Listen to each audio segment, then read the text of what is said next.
Hi again, everybody. Now that elections are imminent, I hope you'll pay particular attention to what's at stake this time around.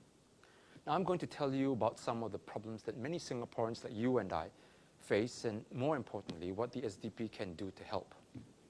Let's start with the cost of living, something which many of you are concerned about. We are already one of the most expensive cities in the world, and yet the PAP keeps raising prices and taxes on anything and everything that it can think of. In the last 3 years alone, it hiked prices on 16, that's right, 16 items, from water to school fees to electricity rates, you name it, the PAP has raised it. On top of all this, the PAP has promised to increase the GST from 7% to 9%. Now, I know it's hard to keep track of all these increases and what they're doing to your pockets. If you're like me, you probably don't look at every receipt every time you buy something. But by the end of the month, when your paycheck comes in, before you can even say, "Wah, piang," it's all gone to paying the bills. It's no wonder that Singaporeans are unable to save. And one survey found that 50% of Singaporeans are unable to stretch their savings to last for 6 months and are unprepared for an emergency. And more than half of you say that money is your top source of stress. And get this concern is particularly high among millennials, 63% of them. Your family and personal budgets are already so tight, it just got tighter by a few more $100 with all these price hikes that I cited. Is the PAP really thinking of you? So what does the SDP propose to do about this? We drew up a 10-point plan to make the cost of living more bearable. Let me highlight a couple. The first is to spend prudently. You don't pay $800,000 for a rubbish collection center or $500,000 for a computer system that couldn't be integrated into an existing system, or $1,500 for a bus stop bench, or $40 million for a single National Day parade, or blow the Youth Olympic Games budget by $300 million, or hundreds of millions of dollars on financial assistance for foreign students. The PAP are big spenders, and to indulge in this kind of lifestyle, they are also big taxes. That's why it keeps increasing prices. Ultimately, you and I are the ones who end up paying for the extravagance. If the PAP spends more wisely and prudently, then you don't have to keep on raising taxes. We also propose that we abolish the GST for essential items like medicine, basic foodstuffs, and school supplies. To offset the drop in revenue collection, the government can increase the GST for luxury items like gold watch or top-of-the-line branded shoes, or going to 5-star Michelin restaurants. 3, we propose lowering healthcare costs by stopping the practice of using our hospitals as profit-driven centers. Now, in this short video, I don't have the time to go through all of our ideas to lower the cost of living, but please read them on our website, yoursdp.org. The second big issue that Singaporeans are worried about is the expensive housing. For younger Singaporeans who are thinking of settling down and starting a family, you have to start thinking about buying a flat. But BTO prices will make you break out in cold sweat. An international organization specializing in housing pricing called International Demographia rates HDB prices in Singapore as seriously unaffordable. An average 4-room flat can easily cost up to $300,000 to $400,000.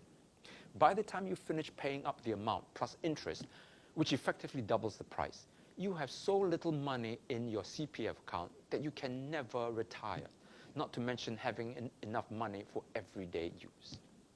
And here's the important bit. In this new economy, there's no such thing as a stable job anymore. It's called the gig economy, where temporary positions are common and companies prefer to give out short-term contract work. Your income is not stable, much less guaranteed. Yet you have to keep up with your housing payments, which don't stop. And heaven help you if you are retrenched in this increasingly unstable job market. So how can the SDP help? We've proposed what we call the non-open market, or NOM flat scheme. Here's how it works. The government has a land bank that it pays little or no money for.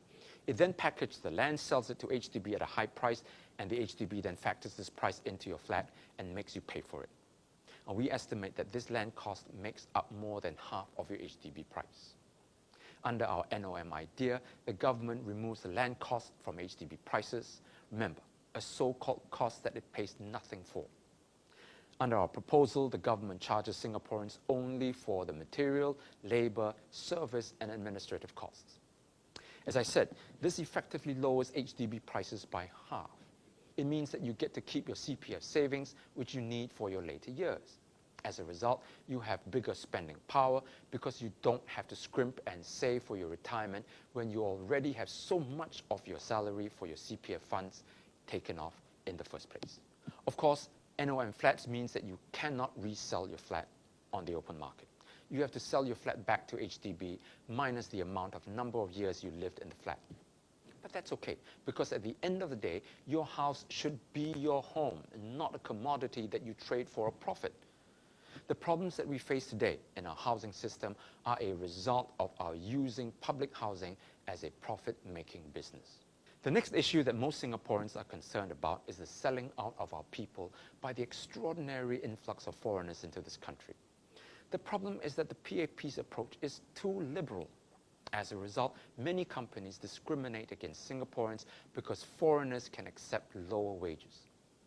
The government says that without foreigners, our economy would collapse. Have you ever wondered why, after more than half a century of its education policies, the PAP now tells us that we are not skilled or competent enough to drive our own economy and have to depend on foreigners?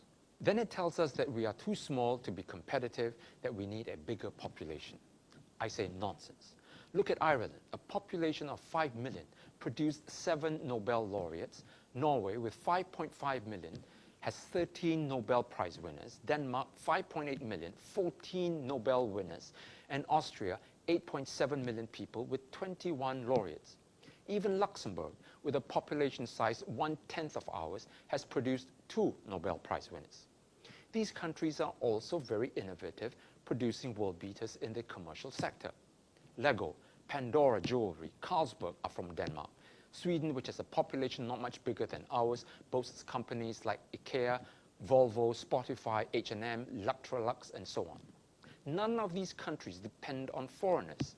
Their own peoples drive their own economies, not foreigners. The truth, my friends, is that you don't need a huge population to be a smart population and run an innovative economy.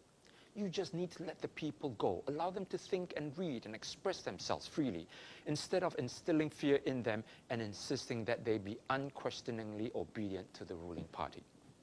Freedom and democracy are the key to creativity and innovation. I've said this many times before, and I say it again. Creativity and innovation is what is going to allow Singapore to be competitive and relevant in the future global economy. If we don't give the people more freedom, we are going to be in deep, deep trouble. The SDP's proposal of opening up the system and bringing in fewer foreigners will create a better living, less stressful environment. This will encourage more Singaporeans to stay put and not emigrate. Those living here will be happier, more secure, and as a consequence, more productive and innovative. Again, I cannot go through all of the proposals in this short video, but I encourage you to read our population policy, or at least a summary of it, on our website. So the next time that PAP and its supporters say that the SDP knows only how to criticize but not propose alternative ideas, please show them this video. My fellow Singaporeans, if we don't change course and change for the better, mark my words, we will surely continue our downward spiral as circumstances are already showing. Our economy is down, things are getting more expensive, Singaporeans are emigrating in droves, our birth rate is at its lowest in our nation's history, opportunity for our youth is diminishing, older citizens cannot retire, we are getting more and more crowded by the year, and stress is piling up. Our country cannot go on like this. The SDP has been disciplined to draw up these alternative policies because our country needs to change direction. We put up these alternative ideas and solutions because we strive to be a responsible and constructive party. We want to reason with you, not just come up with empty rhetoric. We want to be well-equipped and knowledgeable when we enter Parliament. In simple language, we want the PAP to listen to you, the people, and be a truly consultative government. And to do that, we need to know what we are talking about. And this is the hallmark of a credible party. We only ask that you don't miss this crucial opportunity to get us into Parliament at the next election, which will take place in a few months' time. Pass this video around, won't you? I'll see you again.